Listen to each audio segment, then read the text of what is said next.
So guys ఈ రోజు మనం మాట్లాడుకుందాము బిగ్ బాస్ 9 నామినేషన్స్ లో జరిగిన కొట్లాటలో ఎవరు కరెక్ట్ ఎవరు రాంగ్ పవన్ కళ్యాణ్ వర్సెస్ దువ్వాడ మాదిరి గారు మధ్య జరిగిన కొట్లాట ఏదైతే ఉందో దాంట్లో మీకు ఎవరు కరెక్ట్ అనిపిస్తున్నారు. శ్రీజాకు ఓట్లు చాలా తక్కువ ఉన్నాయంట, మామూలుగా కాదు. ఎవరైతే ఇప్పుడు శ్రీజ కంబ్యాక్ కావాలని ధర్నాలు చేస్తున్నారో, ఎవరైతే ఆమె గురించి పోరాటం చేస్తున్నారో, ముందు మాత్రం ఆమెకు ఓటింగ్ చాలా తక్కువనే వేసినారు. ఆమె కంబ్యాక్ అయ్యే అవకాశాలు చాలా చాలా తక్కువ అని చాలామంది చెప్తున్నారు. అండ్ ఈసారి మాత్రం కంబ్యాక్ ఎవరైతే ఇవ్వాలని అనుకున్నారో కామనర్స్ నుంచి, వాళ్ళు వచ్చే అవకాశాలు కూడా చాలా తక్కువ ఉన్నాయి. ఎందుకంటే ఇది కొంచెం ఒక ఎక్స్ట్రీమ్ లెవెల్కి పోయింది. కామనర్స్ను టార్గెట్ చేస్తున్నారని బిగ్ బాస్ ఎవరిని కూడా మళ్ళీ అంటే కామనర్స్ నుంచి ఎవరైతే ఎలిమినేట్ అయినారో వాళ్ళను తీసుకోకూడదని అనుకుంటున్నట్టు అఫీషియల్గా వచ్చిన ఇన్ఫర్మేషన్. చాలామంది మాట్లాడుతున్నారు దీని గురించి. మోస్ట్లీ రావచ్చు, రాకపోవచ్చు. 99.9% రాకపోయే అవకాశాలు చాలా ఎక్కువగా ఉన్నాయి. నామినేషన్స్లో జరిగిన కొట్లాట, పవన్ కళ్యాణ్ దువ్వాడ మాదిరి మధ్య జరిగిన కొట్లాట, అండ్ సుమన్ శెట్టి తనుజ మధ్య జరిగిన ఏదైతే కొట్లాట ఉందో దాని గురించి రాము వర్సెస్ ఈరోజు మనం మాట్లాడుకోవాల్సిందే రీతు చౌదరి గురించి అండ్ డెమోన్ పవన్ గురించి. వాళ్ళు ఏ విధంగా డిఫెండ్ చేసుకున్నారు, ఏ విధంగా మాట్లాడుకున్నారు అనే దాని గురించి మనం మాట్లాడుకోవాలి. మోస్ట్ ఫన్నీయెస్ట్ థింగ్ ఏంటంటే, ఎప్పుడైతే ఇప్పుడు వైల్డ్ కార్డ్ నుంచి వచ్చిన వాళ్ళు ఎవరైతే ఉన్నారో వాళ్ళు సుమన్ శెట్టి నన్ను అడుగుతాడన్నా నువ్వు ఎవరిని నామినేట్ చేస్తావు అంటే, ఏమో నాకు తెలియదు, మీరే 2 పేర్లు చెప్పరని ఆయన కామెడీగా మాట్లాడడం జరుగుతుంది. ఇవన్నీ ఉన్నాయి. దీని గురించి పూర్తిగా మనం మాట్లాడుకుందాము. 15 నిమిషాల వీడియో ఉంటుంది, ఎక్కువ ఉండదు. మీ అభిప్రాయాన్ని కూడా కామెంట్ రూపంలో తెలియజేయండి. శ్రీజ కంబ్యాక్ అయితే బాగుంటుందా లేదా, మీరేమనుకుంటున్నారు? ఆమెకు అన్యాయం జరిగింది. ఎస్, ఓట్లతో, జనాల ఓట్లతో ఆమె బయటికి పోలేదు, అన్యాయంగా పోయిందని అనిపించింది. ఇది part of Bigg Boss game అని కూడా చెప్తున్నారు కొందరు. బిగ్ బాస్నే క్వశ్చన్ చేయకూడదు, ఎందుకంటే ఇది వాళ్ళ షో, వాళ్ళకు కొన్ని టర్మ్స్ అండ్ కండిషన్స్ ఉంటాయి కాబట్టి దాని ప్రకారంగా ఎలిమినేట్ చేసినారు. అండ్ ఇది చదరంగం కాదు రణరంగం అని ముందే చెప్తున్నారు కదా, దానికి సంబంధించి చేసినారు అంటున్నారు. మీరేమనుకున్నారు? శ్రీజ రావాలన్నా, చాలామంది ప్రియా శెట్టి రావాలని కూడా అనుకున్నారు. ప్రియా శెట్టి కూడా వస్తుందా? మీకేమనిపిస్తుందో కామెంట్ రూపంలో మీ అభిప్రాయాన్ని తెలియజేయండి. ఈరోజు మనం మాట్లాడుకుందాం బంధాలు తెగిపోయినాయి తనుజ భరిణి మధ్య, భరిణి అండ్ దివ్య మధ్య. ఈ బంధాలు అదే జీన్స్ షో ఏదైతే ఉందో, సుమ గారు బంధాలను తీసుకొని వచ్చారు కదా, పెద్దనాయన చిన్నాయన అల్లుడు బామర్ది బావ మరిది వీళ్ళందరూ వచ్చుంటారు కదా. సో వీళ్ళందరి బంధాల లెక్క ఈడ బిగ్ బాస్ హౌస్లో బంధాలు ఏవైతే ఇన్ని రోజులు ఉన్నాయో ఆ బంధాలు మాత్రం తెగిపోయినాయి. ఈరోజు తనుజ గారు భరిణి ఇంతవరకు నాన్న నాన్న నాన్న అనేది కదా, ఆ నాన్నను తీసేసి సార్ అనడం మొదలుపెట్టింది. ఇప్పటి నుంచి స్టూడెంట్ వర్సెస్ సార్ రిలేషన్ ఉంటుంది వాళ్ళిద్దరికి. అండ్ ఈమె దివ్యానికిత కూడా కొంచెం ఎమోషనల్ అయింది. ఆమె ఎమోషనల్ ఏందో కొంచెం చూద్దాము. ఇవన్నీ దాని గురించి మాట్లాడుతుందాము. మీకు ఎక్కడ మీరు ఏదన్నా చెప్పాలని అనుకుంటే కామెంట్ రూపంలో మీ అభిప్రాయాన్ని తెలియజేయండి. మీకేమనిపించింది డెఫినెట్గా మీ అభిప్రాయాన్ని కామెంట్ రూపంలో తెలియజేయండి. ఈరోజు స్టార్టింగ్ అయింది భరణి గారితో. భరణి గారి గురించి, భరణి గారిని మధ్యలో పెట్టి అయోష అండ్ రమ్య మోక్ష వీళ్ళిద్దరు అడుగుతున్నారు. భరణి గారు, మేము లాస్ట్ సుమన్ శెట్టి అండ్ శ్రీజ ఉన్నప్పుడు బెలూన్ కట్ చేసి పంపించాం కదా, అంటే శ్రీజను అవుట్ చేసాం కదా, ఒకవేళ మీరే మా ప్లేస్లో ఉంటే మీరు ఎవరిని పంపిస్తారు? ఒకవేళ ఆ ప్లేస్లలో దివ్యానికిత తనుజ ఉంటే ఎవరిని పంపిస్తారంటే, తనుజాన్ని నేను పెట్టుకుంటాను, దివ్యానికితను పంపిస్తారని నిర్మోహమాటంగా ఆయన చెప్పడం జరిగింది. అప్పుడు వాళ్ళు అంటారు, ఇప్పుడు మీరు దివ్యానికితతో ఇన్ని రోజులు ఉన్నారు, మళ్ళీ ఆమెకు మీరు మోసం చేసినట్టే కదా అని ఆయనను కొంచెం ఇరికేయాలని ట్రై చేస్తారు. ఇది కొంచెం మంచిదే అనిపించింది. మీకేమనిపించింది? భరణి గారికి ఇంకా పూర్తిగా ఈ ఫెవికల్ బంధం ఏదైతే ఉందో ఆ బంధం తెగిపోయిందని అనిపించింది. దాని తర్వాత దివ్య ఆమె ఎక్స్ప్లెయిన్ చేస్తుంది దువ్వాడ మాదిరికి వంటలు ఏ విధంగా చేయాలి, ఆమెకు అప్పగించింది. ఇంకా మామూలు కాదు, ఆమెనే మెయిన్ చెఫ్. ఇప్పుడు దువ్వాడ మాదిరి గారు ఎవరైతే ఉన్నారో ఆమె మెయిన్ చెఫ్, ఆమెనే మొత్తం వండుతుంది. కానీ ఈమె మాత్రం నిజంగానే ఫైర్ బ్రాండ్. యాక్చువల్గా రోజా గారు అదే ఆ పార్టీలో ఉన్నప్పుడు కొంచెం గట్టిగా మాట్లాడడం అది ఇది చూసినాం, కొన్ని షోలలో స్క్రిప్టెడ్గా మాట్లాడడం చూసినాం. కానీ ఈమె మాత్రం డైరెక్ట్గా ఎటువంటి భయం లేకుండా మాట్లాడుతుంది. కొన్ని ఈమెలో కూడా తప్పులు ఉన్నాయి, దాని గురించి కూడా మనం మాట్లాడదాము. కానీ డైరెక్ట్గా మాట్లాడుతుంది, నిర్మోహమాటంగా మాట్లాడుతుంది అనేది అయితే పక్కా అర్థమవుతుంది. అది మీరేమనుకుంటున్నారో కామెంట్ చేయండి. కొంచెం ఆమె మాట్లాడే విధానం ఎట్కారంగా ఉంది, దానికి మనము సపోర్ట్ చేయము. కానీ సీదా మొక్క మీద మాత్రం మాట్లాడుతుంది. దాని తర్వాత దివ్యను అందరూ వచ్చిన వాళ్ళందరూ అన్నారు కదా, నువ్వు రిలేషన్ కావాలని గేమ్ కోసమే నువ్వు రిలేషన్ పెట్టుకున్నావు, అందుకే నువ్వు భరణి గారితో ఎక్కువ ఉన్నావు, భరణి గారికి కొంచెం మంచి పేరుందని వాళ్ళిద్దరు కలిపంటే ఆమె ఎమోషనల్ అయింది. నేను ఎందుకు అవుతాను అట్లా, నాకేం రిలేషన్ అవసరం ఉంది, నాకు నిజంగా అనిపించింది. ఆడేం నిజంగా అనిపించేది ఉండదు, ఉత్తది అనిపించేది ఉండదు, ఏది చేసినా అది గేమ్ కోసమే చేస్తారు. ఈమె మాకు చెప్పాల్సిన అవసరం లేదు, ఇది ఒక స్ట్రాటజీ, ఎమోషనల్ డ్రామా అని ప్రతి ఒక్కరికి అర్థమవుతుంది. అదేంది నేను జెన్యున్గా ఏంది కనెక్ట్ అవుతారు? ఆయన అన్ననా, చిన్న పెద్ద ఎందుకు కనెక్ట్ అవుతారు? ఇదంతా గేమ్, పార్ట్ ఆఫ్ గేమ్, కొంచెం ఎమోషనల్ చూపించాలి కాబట్టి ఆమె అట్లా చెప్పిందని చాలామందికి అనిపించింది. మీకేమనిపించిందో కామెంట్ రూపంలో మీ అభిప్రాయాన్ని తెలియజేయండి. అండ్ ఇమ్మాన్యుయల్ అయోష ఎవరైతే ఉన్నారో ఆమె కోసం పాట అన్నాడు. తన చిలిపి నవ్వుతోనే వేణు మాయ చేసేనా ఆ పాట అన్నాడు. నిజంగా చాలా మంచిగా అనిపించింది. కొంచెం ఫ్లర్ట్ చేసినాడు. రమ్య మోక్ష కూడా వచ్చింది. రమ్య మోక్ష కోసం కూడా ఏం పాట అన్నాడో తెలియదు కానీ ఆమె కోసం కూడా 2 పాటలు వదిలినాడు. అండ్ వాళ్ళతో ఫ్లర్ట్ చేసుకుంటా రీతు చౌదరిని కొంచెం కామెంట్ చేసినారు. ఆమె బట్టలు ఉతుకుతుంది కదా, నీకు బాగానే జరగాలి అని అందరూ అనుకున్నారు. ఇంకే ఏరి దానికి 2 లారీల బట్టలు ఏరి ఉతకాల మొత్తం అని అందరి మనసుల్లో అనిపించింది. బట్టలు ఉతకడమే కాదు, ఆమె ఇస్త్రీ కూడా ఏపీయరి అన్నట్టు అందరికీ అనిపించింది. రీతు చౌదరిని ఆయనగా చూసి చాలామందికి నవ్వు అనిపించింది. సాయంత్రం నామినేషన్స్లో చూసి మెంటల్ వేసింది, మామూలుగా కాదు. రీతు చౌదరి పోయింటే బాగుండే, శ్రీజ ఉండింటే బాగుండే అనే చాలామందికి అనిపిస్తుంది. ప్రోమో చూసినాక, ఎపిసోడ్ చూసినాక మీకేమనిపించిందో కామెంట్ కొట్టండి మామ. ఏమనిపిస్తుందో లైక్ చేయండి. సబ్స్క్రైబ్ చేసుకోకపోతే సబ్స్క్రైబ్ చేసుకోండి. అండ్ హైప్ అనే ఆప్షన్ ఉంది, ప్లీజ్ సపోర్ట్ చేయండి హైప్ చేసి. దాని తర్వాత నిఖిల్ గుప్తా ఎవరైతే ఉన్నాడో ఆయనకు కొంచెం తెలుగు ప్రాబ్లం ఉంది. ఫ్లోరా వాళ్ళ తమ్ముళ్ళలాగా ఆయన వ్యవహరిస్తున్నాడు. అండ్ ఆయన తెలుగు నేర్చుకునేకి 30 రోజుల్లో తెలుగు నేర్చుకుంటాం అనేది బుక్ ఉంటుంది చూడు, ఆ బుక్ కొనుక్కొని వచ్చుకునే బాగుంది. కానీ వీళ్ళ తలకాయ తినుకుంటా ప్రతి ఒక్కటి నేర్పించుకున్నారు. ఏదో కొంచెం ఫన్నీ ఉంది. వీళ్ళిద్దరు నిఖిల్ గుప్తా, శ్రీనివాస సాయి వీళ్ళు ఎక్కువ కాలం ఉండేటట్టు లేరు. మోస్ట్లీ బిగ్ బాస్ హౌస్లో కొంచెం యాక్టివ్నెస్ వాళ్ళకు తక్కువగా ఉంది.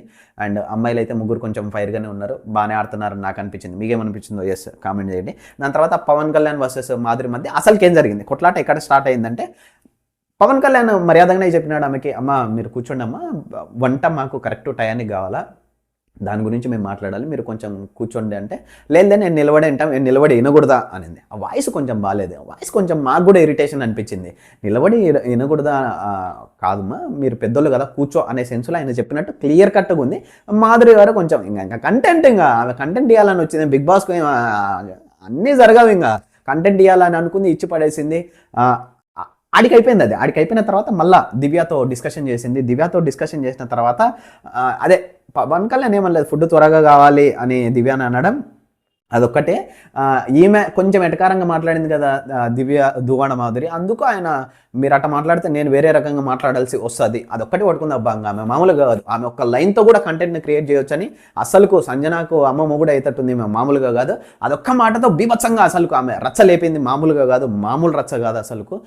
అసలుకు నేను వేరే విధంగా మాట్లాడతానంటే నువ్వు ఏ విధంగా మాట్లాడతావు, అది అసలు నీ సెన్స్ ఏంది, నువ్వు ఏం చేస్తావు నువ్వు అసలుకు అనేది ఆమె కరెక్ట్గానే ఆ మాట ఒక్కటే పట్టుకుంది. ఆ మాట అట్లా మాట్లాడకూడదు కదా, ఆయనది కూడా తప్పే. అవునా, నేను వేరే విధంగా మాట్లాడతానంటే ఏ విధంగా వేరే విధంగా మాట్లాడతావు అనే దాని గురించి వచ్చింది కొట్లాట. దాంట్లో దివ్య ఇన్వాల్వ్ అయింది. పవన్ కళ్యాణ్ కూడా ఆన్సర్ చెప్పలేకపోయినాడు. అవును, నా టోన్ అంతే అని, నువ్వు ఎందుకు మాట్లాడినావు మళ్ళీ ఆ విధంగా నువ్వు మాట్లాడకూడదు కదా అని పవన్ కళ్యాణ్ క్వశ్చన్ వేసినాడు. నా టోన్ అంతే అంటే నా టోన్ కూడా ఇంతే అన్నాడు. దాంట్లో తప్పేముంది, ఇప్పుడు ఆమె పెద్దది కాబట్టి మర్యాద అబ్సల్యూట్గా. ఏదో బిగ్ బాస్లో జెండర్ ఈక్వాలిటీ ఉంటుంది అండ్ జెండర్ ఈక్వాలిటీ ఉండదు. మొగోళ్ళు, ఆడోళ్ళు, పెద్దోళ్ళు, చిన్నోళ్ళు, నడిపోళ్ళు, బొడిపోళ్ళు అట్టంటిది ఏం ఉండదు. అందరు సమానమే. నువ్వు కాళ్ళు లేకున్నా, కళ్ళు లేకున్నా, పండ్లు లేకున్నా నువ్వు సమానం అంతే. ఇంకా ఏమి నువ్వు మళ్ళీ మాకు ఇది లేదు అది లేదని చెప్ప నీకు ఉండదు. నువ్వు అంతా సమానం, ఉండాలా, ఆడాలా, గెలిచాలా, పోవాలా. ఇంకా ఎమోషనల్ ఏదన్నా ఉంటే నువ్వు చెప్పుకుంటూ ఉండాలి మధ్యలో సిచ్యువేషన్ బట్టి. అది కరెక్టే పవన్ కళ్యాణ్ మాట్లాడింది. అండ్ ఆమె కొంచెం సీరియస్ అయింది. ఏ నోర్మోయ్ అని చెప్పింది, మామూలుగా కాదు. హే ఏం నోరు లేస్తుంది నీకు, వేసేసాను నిన్ను బయట. నాకు వదిలే, బయట గురించి మనకెందుకు అయ్యా స్వామి, మమ్మల్ని ఇష్టం చేస్తారు మాట్లాడడం జరిగింది. అండ్ పవన్ కళ్యాణ్ కూడా తగ్గినాడు కొంచెం, ఎందుకు ఏమైతో తలకాయ నొప్పి, ఏమైనా మామూలుగా లేదు ఏమన్నారు అనుకొని ఆమెతో సారీ చెప్పినాడు. ఆమె తర్వాత 2 కన్నీటి సుక్కలు వదిలేసింది. అండ్ కన్నీటి సుక్కలు వదిలేస్తే అయిపోయింది, ఇంకా అయిపోయింది, అది అయిపోయింది. దాంతో దివ్య కూడా కొంచెం పవన్ కళ్యాణ్కు సపోర్ట్ చేసిందని అనిపించింది. దీంట్లో మీకు ఎవరికరే ఇప్పుడు నేను మొత్తం చెప్పాలంటే 3 గంటలు చెప్తాను నేను స్టోరీ. ఏమి గంట చెప్పేటోళ్ళు కూడా ఉన్నారు, 2 గంటలు చెప్పేటోళ్ళు ఉన్నారు. కానీ నాకు అంత టైం లేదు, వినడానికి మీకు కూడా అంత టైం ఉండదు కాబట్టి హైలైట్స్ చెప్పేస్తాం మనం అంతా.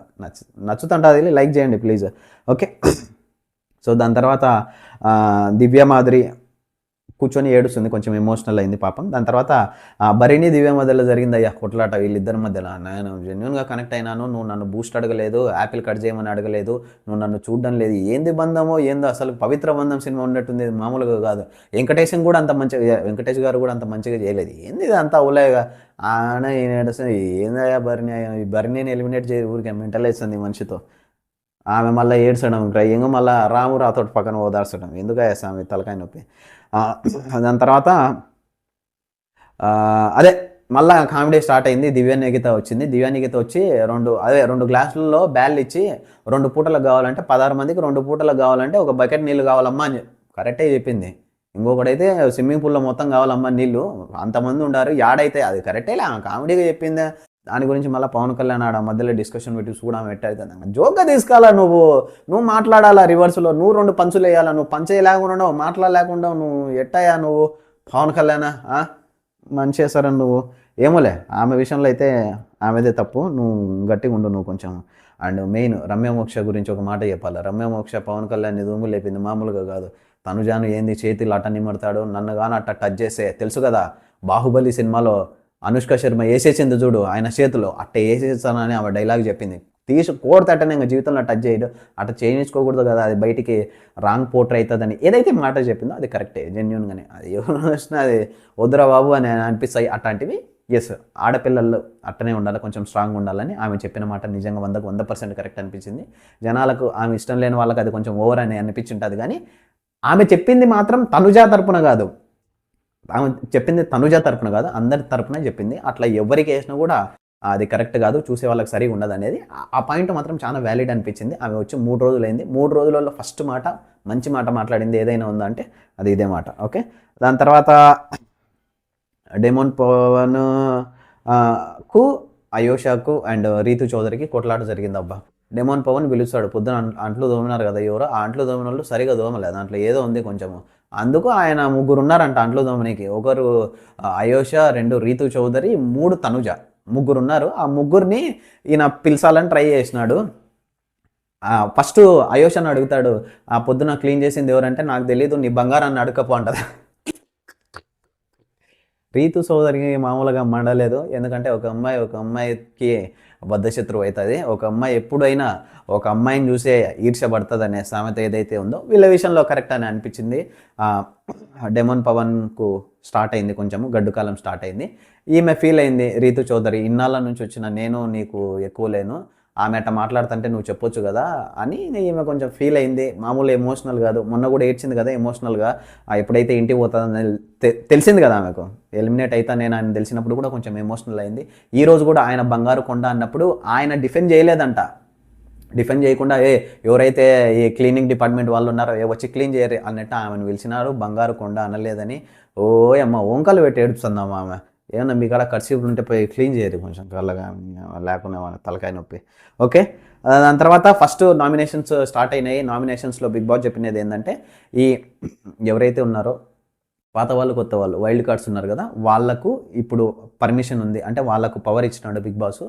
ఎవరైతే ఇంటి వాళ్ళు ఉన్నారో వాళ్ళను నామినేట్ చేయడానికి. అది సింపుల్గా వెళ్ళేది, ఒక చిన్న ఆట పెట్టినాడు, ఒకటి గొట్టం, అదే పైన నీళ్ళు ట్యాంక్ నిన్నప్పుడు, వాటర్ ట్యాంక్ నిన్నప్పుడు నీళ్ళు పడుతుంటాయి చూడు, అట్లాంటిది ఒక దాంట్లో నుంచి బాల్ వస్తుంది. ఆ బాల్ ఎవరైతే ఫస్ట్ పట్టుకుంటారో ఆ బాల్ బజర్ ఏదైతే ఉంటుందో బజర్ మోగేంత వరకు వాళ్ళ చేతుల్లోనే ఉంటే వాళ్ళకి ఇష్టమైన వాళ్ళను, ఇప్పుడు ఎవరైతే ఉన్నారో లైక్ ఇప్పుడు ఎవరైతే పాత వాళ్ళు ఉన్నారో కంటెస్టెంట్లు, వాళ్ళల్లో ఒకరికి ఇస్తే వాళ్ళిద్దరిని నామినేట్ చేస్తారు. ఆ నామినేట్ చేసిన దాంట్లో నుంచి వీళ్ళు ఒకరు సెలెక్ట్ చేసుకోవచ్చు. ఎవరైతే బాల్ ఇచ్చారో వాళ్ళు ఒకరిని సెలెక్ట్ చేసుకొని వ్యాలిడ్ రీజన్ ఉంటే వాళ్ళను నామినేట్ చేయాలనేది ఈ ప్రక్రియ. హోప్ఫుల్లీ మీకు అర్థమైంటుందని అనుకుంటా. కొంచెం గొంతు రాసింది బాగాలేదు, ఎందుకంటే తనుజ ఒక గొప్ప డైలాగ్ చెప్పింది, అది చెప్పేస్తాను, నెక్స్టే ఉంది. ఓకే, సో దాని తర్వాత ఫస్ట్ బాల్ పట్టుకుంటాడు నిఖిల్ బాల్ పట్టుకున్న తర్వాత తనుజకి ఇస్తాడు. తనుజ ఫస్ట్ రామును నామినేట్ చేస్తుంది. రాముకు ఏంటంటే, నువ్వు నీ దగ్గర పవర్ ఉన్నప్పుడు, అంటే నువ్వు కెప్టెన్గా ఉన్నప్పుడు నువ్వు సపోర్ట్ తీసుకున్నావు బరినీ సార్దని ఆమె డైరెక్ట్గా చెప్తుంది.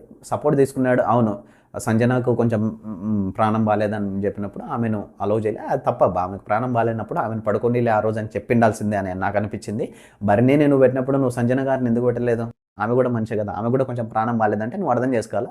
పొరపాటు అయిందిలే, ఏదో నా పొరపాటు అయిందని అది కూడా డిఫెండ్ చేసుకోవాలి. ఓడిపోయినానంటే ఓడిపోతారు, మాట్లాడకపోతే ఓడిపోతారు. కాబట్టి అది వాళ్ళిద్దరి మధ్య కొంచెం రసవత్తరంగానే జరిగింది. దాని తర్వాత సుమన్ శెట్టి అన్న నాకు మెంటల్ వేసింది, మామూలు కాదు. తనుజ మీద మామూలు కోపం రాలేదు. అన్న నువ్వు అందరు బెస్ట్ ఇస్తున్నారు, నువ్వు బెస్ట్ ఏం బెస్ట్ ఇచ్చినావమ్మా? ఏం సెలెక్ట్ అయినావు? నువ్వు ఎమ్మెల్యే అయినావా, ఎంపీ అయినావా, లేకుంటే నువ్వు పరుగు పందాలలో ఫస్ట్ వచ్చినావా, నీ గోల్డ్ మెడల్ వచ్చిందా? ఏ దాంట్లో నువ్వు బెస్ట్ అయినావు? నువ్వు ఒలింపిక్స్కి ఏమన్నా రెడీ అయినావా, లేదంటే ఇప్పుడు ఫీమేల్ వరల్డ్ కప్ క్రికెట్ జరుగుతుంది దానికి సెలెక్ట్ అయినావా? ఏం చేసి నువ్వు బెస్ట్ అయినావు అనేది నాకు సంబంధం లేదు. అసలు నాకు అర్థం కాకుండా ఉంది. నువ్వు ఏం బెస్ట్ ఇచ్చినావో నువ్వు చెప్పాలా.